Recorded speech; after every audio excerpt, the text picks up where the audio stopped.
మనం ఒకటి ఈ విషయంలో మీ పేరేం పేరునా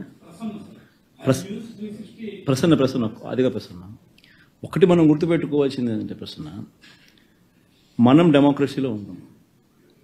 జరుగుతూ ఉన్న అన్యాయం గురించి జరుగుతూ ఉన్న విషయాల మీద సాక్ష్యాధారాలతో సహా అంటే ఫోటో గ్యాలరీ ఆర్గనైజ్ చేసి వీడియో క్లిప్పింగ్స్ కూడా ఆర్గనైజ్ చేసి ఈ ఫోటో గ్యాలరీ ద్వారా వీడియో క్లిప్పింగ్స్ ద్వారా ఢిల్లీలో ఫోటో గ్యాలరీ ప్రొటెస్ట్ ఆర్గనైజ్ చేసి ఇవన్నీ కూడా డిస్ప్లే చేసి అన్ని పార్టీలను పిలిచినాం. వాళ్ళ పార్టీలకు సంబంధించిన రిప్రజెంటేటివ్స్ వచ్చి సపోర్ట్ ఇవ్వమని చెప్పి వాళ్ళనే చూడమని చెప్పి చూసిన తర్వాత కన్విన్స్ అయిన తర్వాత గలం విప్పమని చెప్పి అందరినీ రిక్వెస్ట్ చేసినాం. సిమిలర్గా ప్రతి మీడియా హౌస్ను పిలిచినాం. వాళ్ళ రిప్రజెంటేటివ్స్ని జర్నలిస్టులను పంపించమని చెప్పి రాష్ట్రంలో జరుగుతూ ఉన్న అగత్యాల మీద ఫోటోలు చూడండి, మీరే వీడియో క్లిప్పింగ్స్ మీరే చూడండి, చూసిన తర్వాతనే మీరు న్యాయం వైపున ధర్మం వైపున గలం విప్పండి అని అందరికీ రిక్వెస్ట్ చేసినాం. చేసిన తర్వాత కొన్ని పార్టీలు వచ్చాయి. నువ్వు చెప్తా ఉన్న ఇండియా కూటమికి సంబంధించిన పార్టీలు, మిగతా పార్టీలు వచ్చాయి, కాంగ్రెస్ పార్టీ రాలా. కాంగ్రెస్ పార్టీ ఎందుకు రాలేదు అని కాంగ్రెస్ పార్టీని అడగాల.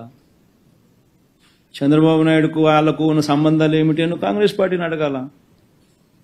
రేవంత్ రెడ్డి ద్వారా చంద్రబాబు నాయుడు ఏ రకంగా కాంగ్రెస్ పార్టీ పెద్దలతో కాంటాక్ట్ మెయింటైన్ చేస్తా ఉన్నాడని కాంగ్రెస్ పార్టీని అడగాల. రాష్ట్రంలో జరుగుతూ ఉన్న అరాచకాలు కళ్ళ ఎదుటే కనిపిస్తూ ఉంటే మణిపూర్లో ఏమో ధ్వజమెత్తుతాడు, ఆంధ్ర రాష్ట్రంలో అటువంటి గొడవలు ఇక్కడ జరుగుతూ ఉన్నప్పుడు అంత దారుణంగా అగత్యాలు జరుగుతూ ఉన్నప్పుడు ఎందుకు మరి వచ్చి మద్దతు ఇవ్వడం లేదు అడగాల కదా. అంటే వాళ్ళకు అనుకూలమైన రాష్ట్రంలో ఏదైనా గొడవలు జరిగినా అడక్కపోవడం ధర్మమేనా?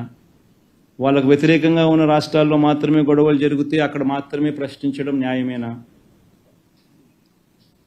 నా వరకు నేనైతే చెప్తా ఉన్నా, ఎవరైతే వచ్చి మనకు మద్దతు ఇస్తారు, ఎవరైతే రాష్ట్రంలో జరుగుతూ ఉన్న అన్యాయాల మీద తోడుగా ఉంటారు, ఖచ్చితంగా వాళ్ళందరితో కలిసి ఖచ్చితంగా పోరాటం చేసే కార్యక్రమంలో అడుగులు ముందుకు వేసే కార్యక్రమాలు జరుగుతాయి. బీజేపీని పిలిచాము, కాంగ్రెస్ను పిలిచాము, సమాజ్వాదీ పార్టీని పిలిచాము, మన మమతా బెనర్జీ గారిని పిలిచాము, అన్ని పార్టీలని పిలిచినాము. వచ్చిన వాళ్ళందరితో కలుపుకొని వచ్చిన వాళ్ళందరితో కలిసి పోరాటం చేసే విధంగా అడుగులు వేస్తాం. ఎందుకు వేయకుండా ఉంటాం? అల్టిమేట్గా న్యాయం జరగాలి, అల్టిమేట్గా ధర్మం జరగాల. మన వాళ్ళకి ఇటువంటి కార్యక్రమాలు ఏదైనా మన వాళ్ళ మీద జరగాలి అని అంటే అది వాయిస్ పైకి లేయాల. వాయిస్ పైకి లేచినప్పుడు దేశవ్యాప్త ఇష్యూ అయినప్పుడు చేయడానికి వీళ్ళు భయపడే పరిస్థితిలోకి పోతారు. ఆ పరిస్థితి క్రియేట్ చేయడం కోసం అని చెప్పి ఖచ్చితంగా వాయిస్ ఎవడెవడనైతే కలుపుకోవాలనో, ఎక్కడెక్కడైతే వాయిస్ లేపగలుగుతామో ఆ ప్రతి ప్రక్రియ కూడా చేస్తాం. అంతే కదా ప్రసన్న? ఆ ప్లేస్లో నువ్వు ఉన్నా కూడా అదే చేస్తావు కదా, అదే చేస్తాం. రాలేదంటే వాళ్ళని అడగాల, నువ్వు ఎందుకు రాలేదు అని చెప్పి. చంద్రబాబు నాయుడు మీద ఎందుకు అంత వ్యామోహం అని, చంద్రబాబు నాయుడుతో ఎందుకు అంత సంబంధాలు మెయింటైన్ చేస్తున్నారు అని నువ్వు వాళ్ళని అడగాల. సార్, పొలిటికల్ దాడులు అనేవి మీకు కొత్త ఏం కాదు సార్. పొలిటికల్ దాడులు అనేవి మీకు కొత్త ఏం కాదు. మీ ఫ్యామిలీ మీద కూడా దాడులు జరిగినాయి. కానీ మీ ఫ్యామిలీ మెంబర్స్ నుంచే కొంతమంది బయటకు వెళ్ళి మీ మీద పొలిటికల్ ఎలిగేషన్స్ కానీ ఇతరత్ర ఆరోపణలు కానీ చేస్తున్నటువంటి సిచ్యువేషన్, దీన్ని మీరు ఎలా ఓవర్కమ్ చేయగలుగుతారు? ఈ టాపిక్ మనమే డైవర్ట్ చేయడం ఎందుకు? అసలు జరిగేది ఏంది నేను చెప్పి. రాష్ట్రంలో 50 రోజుల నుంచి మీరు అంతా చూస్తూనే ఉండరు, ఏం జరుగుతూ ఉందో మన కళ్ళ ఎదుటే కనిపిస్తూ ఉంది. 50 రోజులు నిజంగా ఈ మాదిరిగా కార్పొరేటర్ను మొన్న చూస్తూ ఉన్నాను. ఇక్కడ న్యూజివీడ్ కార్పొరేటర్ను యూట్యూబ్లో సోషల్ మీడియాలో కనిపిస్తూ ఉంది. ఆ పిల్లడు పరిగెత్తాడు, ఆ కౌన్సిలర్ పరిగెత్తాడు, వెనక కత్తి తీసుకుని పొడిచేదానికి ఇంకొకటి పరిగెత్తాను కనుక. మనం రషీద్ అనే మన వెనుకొండలో పిల్లోని ఏకంగా కత్తి తీసుకొని సోషల్ మీడియాలో కనిపిస్తుంది వీడియో క్లిప్పింగ్. దారుణంగా నరుకుతూ ఉన్నారు. ఎక్కడ చూసినా ఈ రెడ్ బుక్ పేరుతో హోర్డింగ్స్, ఎక్కడ చూసినా లోకేష్ అనే వ్యక్తి ఎక్కడ చూసినా పెట్టున్నాడు, మన కళ్ళ ముందునే కనిపిస్తూ ఉంది. నేను వెనుకొండలో మన ఏఎంసీ చైర్మన్ కారులో వస్తూ ఉంటే కారు ఆపి ఏ రకంగా కాళ్ళు చేతులు రెండు కూడా ఎరగొట్టి సర్జరీ జరుగుతూ ఉంది. పరిస్థితి చనిపోయినాడని చెప్పి వదిలేసిపోతే మన కళ్ళ ముందునే కనిపిస్తూ ఉన్నాయి. ఇవన్నీ మన కళ్ళ ఎదుటే ఇటువంటి ఘటనలన్నీ కూడా జరుగుతూ ఉన్నట్టుగా కనిపిస్తూ ఉన్నప్పుడు మనం ఏం చేయాలా తోటి మనిషి కింద?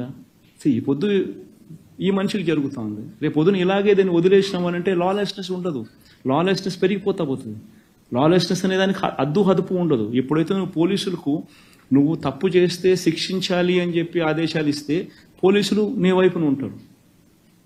పోలీసులు తప్పు చేసినా కానీ అటువైపు వ్యక్తి మీదనే నువ్వు కేసులు పెట్టాలి, నువ్వు చూసి ఉన్నట్టు పోవాలి అని చెప్పి ఆదేశాలు ఇస్తే నీకు రేపొద్దున ఇక్కడ మొదలైన ఇన్సిడెంటు ఇక్కడికి వచ్చేసరికి వేరే కలర్ తీసుకుంటుంది. నీ చేతుల్లో కంట్రోల్ ఉండదు. ఇంకా ఎవడెవడు వాళ్ళ లెవెల్లో పర్సనల్ స్కోర్ సెటిల్ చేసుకుంటూ ఉంటాడు. వాళ్ళకు లోకల్ లీడర్స్కు ఉన్న కనెక్షన్స్. లాలెస్ అసలు లా అనేది ఉండదు. మనం ఇటువంటి కార్యక్రమాలు జరిగినప్పుడు ఖండించే కార్యక్రమం మనం చేయించాలి. మనం చేసే కార్యక్రమం మన కళ్ళ ఎదుటే కనిపిస్తూ ఉన్నప్పుడు మనమే ఈ టాపిక్లో నుంచి డైవర్ట్ అయిపోయి రకరకాల టాపిక్లకి మనమే పోయి దీన్ని తీసుకొని పోతే ఏం సాధిస్తాం మనం?